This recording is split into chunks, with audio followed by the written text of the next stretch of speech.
Well, Jonas Coulter is the Executive Director of the Evolve Music Festival. He joins us from Halifax tonight. And let's begin with this. Why have this drug testing at your festival?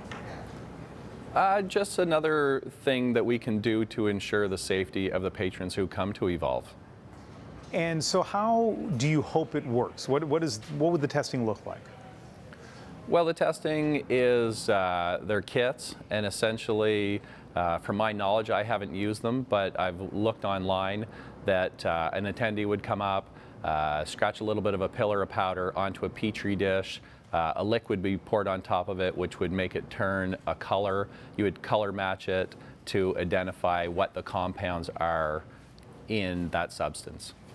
And you've been saying to me that this is something that's done at other festivals. Does that include Canada? Is this testing available, or has it been available at other festivals in Canada? Research that I've done, there's at least one, if not more, festivals in Canada, in the U.S., and around the world that are doing this, as well as other harm prevention measures. You know, there's sort of two groups of people watching right now, right? There are going to be some who are listening to this and saying, totally get it. You know, it's helping people stay safe.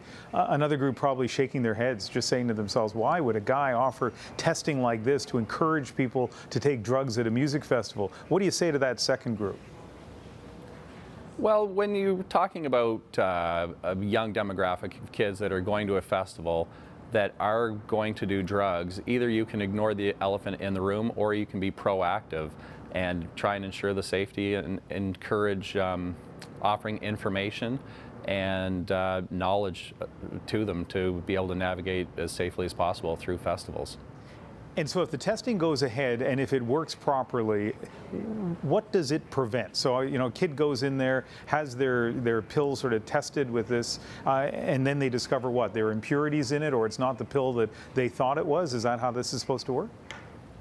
Well, essentially they bring a product that they have purchased and they quite, don't know if it is or not, because research has showed that half of what people purchase isn't what they're getting. So then they can find out, is this what I thought it was going to be, or is this a toxic chemical like bath salts, PCP, rat poison, other agents that drug dealers put into these drugs. So we're just trying to give them knowledge that actually your drug is very toxic, could create psychosis, aggressiveness, a various amount of symptoms, and possible death. Did you have any idea when you decided to bring this policy into your festival that it would create, first of all, get the attention that it's received, but also create the controversy as well? Not at all. I was hoping that this would go viral, and especially within our community, that this information would be spread to the things we're doing this year, like offering free sunscreen, free water, free condoms, as well as free drug testing. I wanted it to go viral in our community, but it's actually gone international. And like I say, I hope the take-home message from all this attention we've been getting is for kids, when they leave festivals, don't drive tired.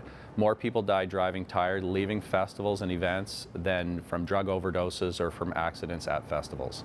But now, because of the testing, the original insurer has pulled your liability insurance. This creates a huge problem for you. So now, just hours away from this festival, you're trying to get replacement insurance.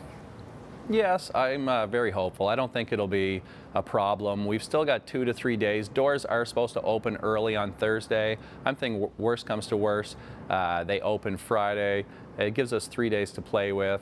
I've already talked to some other underwriters and other insurance companies. I know there's been some things in the media that says Evolve's in jeopardy and so on. As far as I'm concerned and my team's concerned, everything's going according to plan. Yurts are being built.